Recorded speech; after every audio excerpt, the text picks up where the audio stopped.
Saudaraku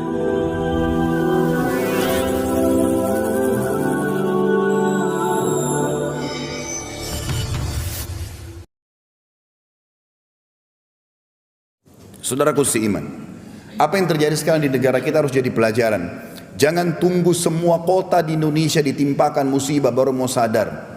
Ambil pelajaran dari apa yang sudah terjadi. Ini semua banyak penyebabnya yang sudah dijelaskan dalam Al-Quran 1400 tahun lalu. Sebab-sebab bencana yang pertama adalah penolakan terhadap perintah-perintah Rasul Muhammad SAW. Di dalam Al-Quran surah Yunus, surah nomor 10 ayat 13 Allah berfirman, A'udzu billahi minasyaitonir rajim. Wa laqad ahlaknal quruna min qablikum lamma zalamu ja'atuhum rusulun bil bayyinati wa ma kanu liyu'minu kadzalika najzil qaumal mujrimin. Yang artinya, sesungguhnya kami telah membinasakan umat-umat sebelum kalian, hai umat Muhammad, ketika mereka berbuat kezaliman. Apa kezaliman mereka? Dosa, atau padahal sementara rasul-rasul mereka telah datang kepada mereka dengan membawa keterangan-keterangan yang nyata. Ini halal, nikmati. Ini haram, jauhi. Tapi mereka sekali-kali tidak mau beriman. Demikianlah kami memberi pembalasan terhadap orang-orang yang berbuat dosa. Berapa banyak sunnah-sunnah Rasulullah SAW yang ditinggalkan. Begitu diingatkan malah dijauhi. Malah orang-orang yang berusaha dekat dengan perintah-perintah Allah dan Rasulnya SAW dimusuhi. Kenapa orang ini begini? Ini orang terlalu alim, tidak usah diajak berteman. Bahkan kalau dia coba jujur di kantornya, di instansinya malah dimusuhi. Subhanallah. Pelanggaran yang terjadi di satu tempat teman-teman sekalian, baik itu lingkup kantor saja yang kecil, kalau merata maka azab akan datang merata di lokasi itu. Kalau anda tinggal di satu komplek perumahan 15 rumah, 13 rumah ahli maksiat, dan itu sudah diingatkan tidak mau dengar, maka akan merata, semuanya akan kena. Ini bahaya sekali. Kecuali dalam keadaan satu, anda betul-betul sudah meluruskan kesalahan mereka dan berusaha untuk mengingatkan, dan itu pun dengan ikhlas, ya, kita tidak ikut-ikutan dalam masalah itu, baru bisa. Kalau tidak, tidak bisa. Berapa banyak teman-teman perintah Nabi SAW dianggap remeh, dan ini banyak sekali. Masjid-masjid kosong, Al-Quran cuma jadi hiasan saja. Orang-orang berlomba-lomba pergi haji, pulang beli Al-Quran cuma dipajang di dekat ranjang antara dia sama istrinya, tidak dibaca sama sekali. Anak-anak tidak pakai jilbab, istri tidak pakai jilbab. Pelanggaran-pelanggaran agama terjadi. Nabi SAW sudah ingatkan tidak boleh, tapi tetap dilakukan. Ini kenapa terjadi? Jadi kalau dibiarkan maka akan menjadi penyebab, salah satu penyebab utama dari datangnya bencana itu. Yang kedua, meratanya dosa besar. Hampir seluruh masyarakat mayoritasnya melakukan hal tersebut. Allah sebutkan di dalam surah Al-An'am, surah nomor 6 ayat 6. A'udzu billahi minasyaitonir rajim. Alam yarau kam ahlakna min qablihim min qarnin makkannahum fil ardi ma lam numakkin lakum wa arsalna as-samaa'a 'alaihim midrara wa ja'alna al-anhara tajri min tahtihim fa ahlaknahum bidhunubihim wa ansha'na min ba'dihim qarnan akharin. Artinya, apakah mereka tidak memperhatikan berapa banyak generasi yang telah kami binasakan sebelum mereka? Padahal generasi itu telah kami teguhkan kedudukan mereka di muka bumi, yaitu keteguhan yang belum pernah kami berikan kepada kalian. Dan kami curahkan hujan yang lebat kepada mereka, dan kami jadikan sungai-sungai mengalir di bawah mereka. Kemudian kami binasakan mereka karena dosa mereka yang merata, dan kami ciptakan sudah mereka generasi, ya, yang menggantikan mereka.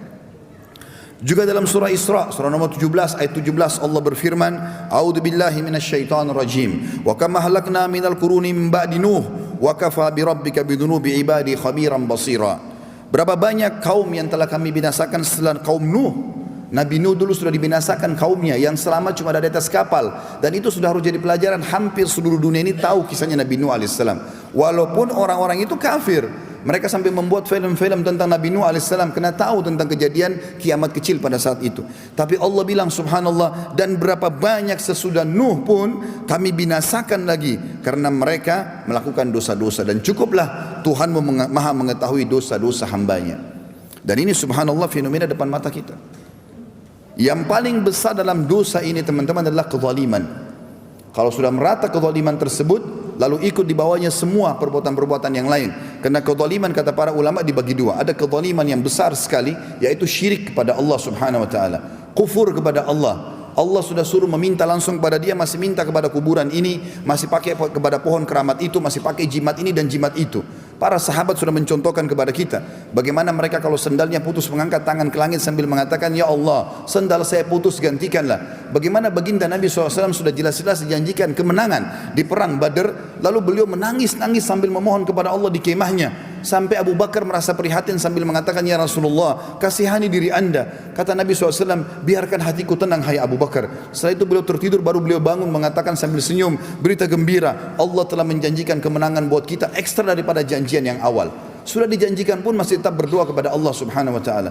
Benda-benda selain Allah Subhanahu wa taala ini makhluk. Kita sama pohon sama, sama batu sama, sama kuburan sama. Imam Nawawi rahimahullah mengatakan, saya heran melihat orang yang minta-minta di kuburan, sementara di dalam kuburan itu manusia seperti dia yang sudah jadi tulang belulang. Kalau dia yakin bisa memberikan manfaat kepada dia, kenapa dia tidak minta kepada Tuhannya pencipta batu dan manusia itu?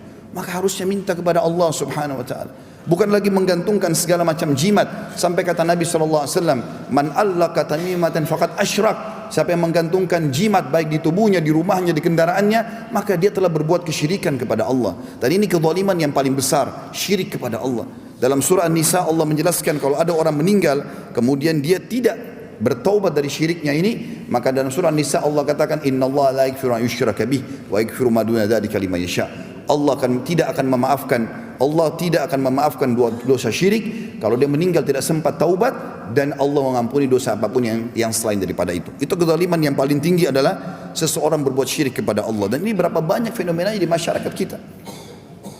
Kezaliman yang paling rendah adalah kezaliman seseorang hamba pada dirinya sendiri. Bagaimana dia melakukan kemaksiatan dan tidak taubat kepada Allah SWT. Apalagi kata ulama, dia melakukan maksiat secara terang-terangan. Dia berzina malam hari, Allah tutupin sampai pagi tidak ada yang tahu. Pagi hari dia sendiri yang sebarkan di kantornya, di teman-temannya. Semalam saya begini dan begitu. Kata Nabi SAW dalam hadis Bukhari, ini orang yang paling buruk kedudukannya di sisi Allah pada hari kiamat. Karena Allah tutupi aibnya, dia malah buka. Kenapa harus dibuka?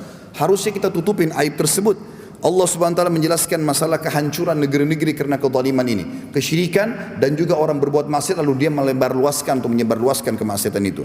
Dalam surah Al-Hajj, surah nomor 22 ayat 45, a'udzubillahi minasyaitonir rajim, faqa'iyyin min qaryatin ahlaknaha wa hiya zalimah fahiya khawiyatun ala urushiha wa bi'rin mu'attalatin wa qasrin masyid. Berapa banyak kota dan negeri-negeri yang telah kami binasakan, yaitu penduduknya dalam keadaan zalim. Kata ulama, zalim yang paling tinggi kemusyrikan, dan ini tidak taubat sebelum meninggal. Kemudian saya sudah kasih contoh-contohnya. Lalu kezaliman yang paling rendah adalah berbuat dosa lalu dia iklankan dosa itu.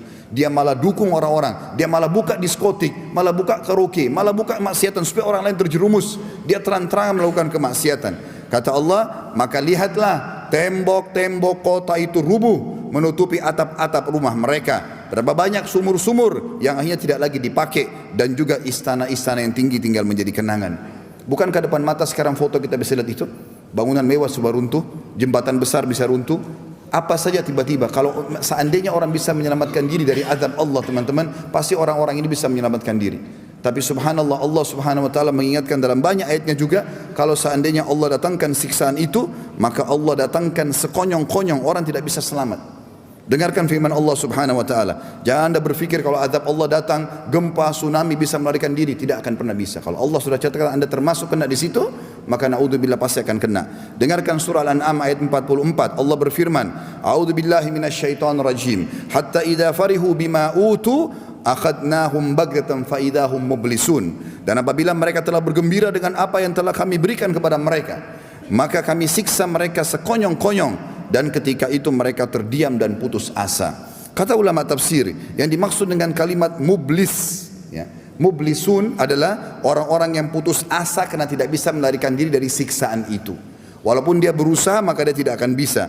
Hasan Basri mengatakan rahimahullah, maka kalau seseorang berusaha melarikan diri dari azab itu, maka tidak akan pernah bisa dia melarikan diri karena Allah sudah mencatatnya itu. Kata sebagian juga ulama, diantaranya Az-Zajjaj berkata, mublis adalah orang yang sangat menyesal, sengsara dan sedih disebabkan tidak bisa lari dari musibah yang telah datang. Walaupun dia coba lari, dia tidak akan bisa selamat. Ini Allah sudah ingatkan, harus hati-hati. Dan subhanallah, sebelum Allah Subhanahu wa taala menghukum seorang hamba, maka Allah Subhanahu wa taala memberikan kepada mereka peringatan-peringatan terlebih dahulu. Kalau mereka tidak mau dengan peringatan-peringatan itu, maka akan datang siksa yang berat. Saya sangat yakin sebelum datang tsunami yang besar ada peringatan yang kecil. Sebelum badai yang besar longsor ada peringatan yang kecil, pasti selalu begitu. Tapi karena tidak mau diengahkan, maka Allah hancurkan sekalian.